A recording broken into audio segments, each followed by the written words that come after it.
Assalamualaikum warahmatullahi wabarakatuh. Selamat pagi semuanya. Perkenalkan, nama saya Fadilatul Fikri Stabahri. Saya dari jurusan Pendidikan Jasmani Kesehatan dan Rekreasi. Pada kesempatan hari ini, saya akan menyampaikan materi tentang pendidikan seumur hidup.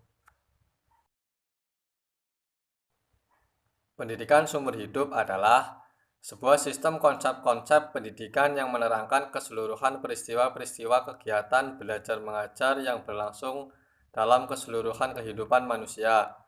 Tujuan dari pendidikan seumur hidup yaitu untuk mengembangkan potensi kepribadian manusia sesuai dengan kodrat dan hakikatnya, dan untuk menumbuhkan kesadaran bahwa proses pertumbuhan dan perkembangan kepribadian manusia bersifat hidup dan dinamis, serta untuk meningkatkan dan mempertahankan mutu kehidupan.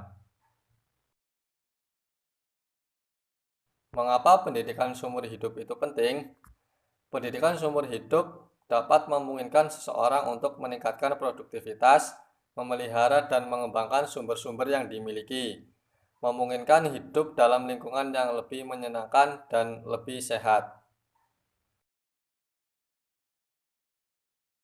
Dalam pendidikan seumur hidup terdapat 4 konsep, yaitu yang pertama konsep pendidikan seumur hidup itu sendiri.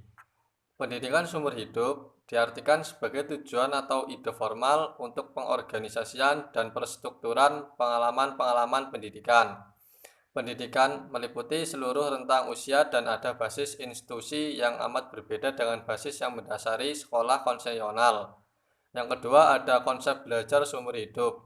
Dalam konsep belajar seumur hidup, terdapat respon terhadap keinginan yang didasari untuk belajar dan angan-angan. Belajar seumur hidup diartikan bahwa seseorang dapat belajar dan berkewajiban mengajar agar ia dapat ilmu baru dari mengajarkan ilmunya. Ilmu dapat diperoleh dari tidak hanya sekolah, namun dari orang-orang yang berpengalaman di bidang tertentu. Yang ketiga, ada konsep belajar seumur hidup.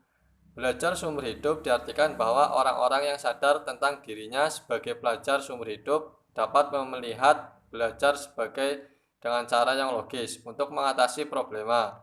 Pelajar seumur hidup diartikan bahwa saat tiap nafas yang ia tarik dan hembuskan padanya ada kewajiban pada peningkatan cara menghadapi dunia.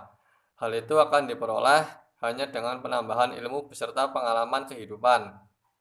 Yang terakhir yaitu yang keempat ada kurikulum yang membantu pendidikan seumur hidup. Dalam konteks ini, kurikulum didesain atas dasar prinsip pendidikan seumur hidup dan betul-betul telah menghasilkan pelajar seumur hidup yang secara berurutan melaksanakan belajar seumur hidup. Kurikulum yang demikian merupakan kurikulum praktis untuk mencapai tujuan pendidikan dan mengimplementasikan prinsip-prinsip pendidikan seumur hidup. Selanjutnya ada tinjauan-tinjauan dalam pendidikan seumur hidup. Yang pertama yaitu tinjauan ideologis. Pendidikan seumur hidup akan memungkinkan seseorang mengembangkan potensinya dengan terus-menerus, memberikan skill agar mampu beradaptasi dengan masyarakat. Karena pada hakikatnya manusia dilahirkan ke dunia memiliki hak yang sama untuk memperoleh pendidikan, peningkatan pengetahuan dan keterampilan. Yang kedua ada tinjauan ekonomis, yaitu pendidikan seumur hidup adalah cara paling efektif untuk keluar dari kebodohan yang menyebabkan kemelaratan. Karena pendidikan seumur hidup dapat meningkatkan produktivitas, memelihara dan mengembangkan sumber-sumber yang dimiliki, memungkinkan hidup dalam suasana menyenangkan dan sehat, memiliki motivasi dalam mengasuh dan mendidik anak secara tepat. Yang ketiga ada tinjauan sosiologis, yaitu pada umumnya negara-negara berkembang masih banyak orang tua yang kurang menyadari pentingnya pendidikan formal bagi anak-anaknya, sehingga pendidikan seumur hidup menjadikan solusi bagi anak-anak mereka yang kurang mendapatkan pendidikan formal atau tidak bersekolah sama sekali. Yang keempat ada tinjauan politis, yaitu negara menghendaki seluruh rakyat menyadari pentingnya hak milik pribadi dan memahami fungsi dari pemerintah.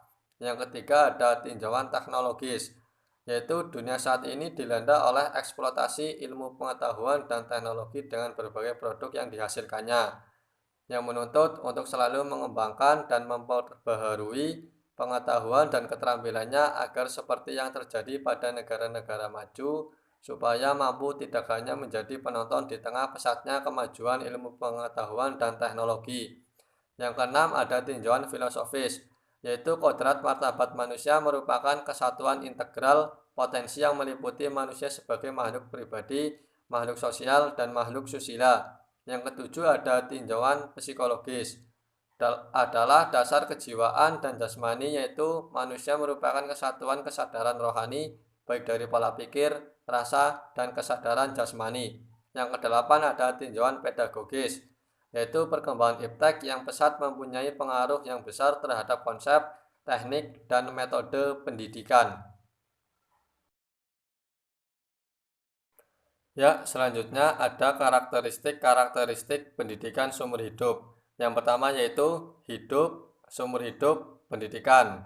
Yang kedua yaitu pendidikan adalah proses sepanjang hidup. Yang ketiga, ada pendidikan mencakup dan memadukan semua tahap pendidikan. Yang keempat, ada pendidikan seumur hidup mencakup pendidikan formal dan non-formal. Yang kelima, ada komponen pendidikan seumur hidup, yaitu pendidikan umum dan pendidikan profesional. Implikasi dari pendidikan seumur hidup.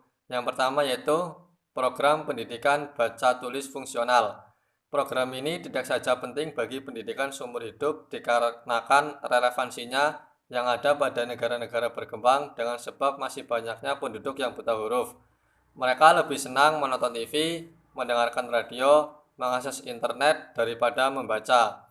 Yang kedua, ada pendidikan vokasional.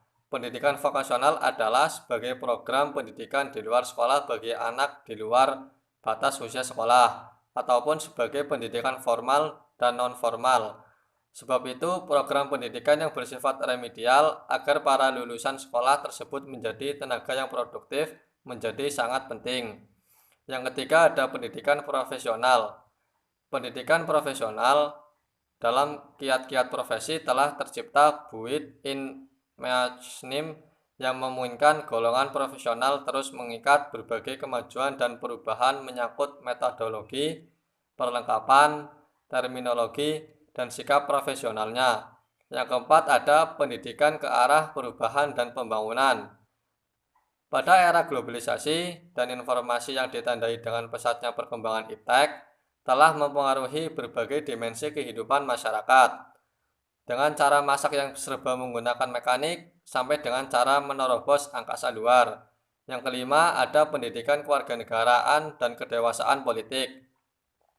Selain tuntunan penguasaan ilmu pengetahuan dan teknologi, dalam kondisi sekarang, di mana pola pikir masyarakat yang semakin maju dan kritis, baik dari rakyat biasa maupun pemerintahan dan negara yang demokratis, diperlukan pendidikan kewarganegaraan dan kedewasaan politik bagi setiap warga negaranya. Ya, sekian video pembelajaran dari saya. Kurang lebihnya mohon maaf. Wassalamualaikum warahmatullahi wabarakatuh.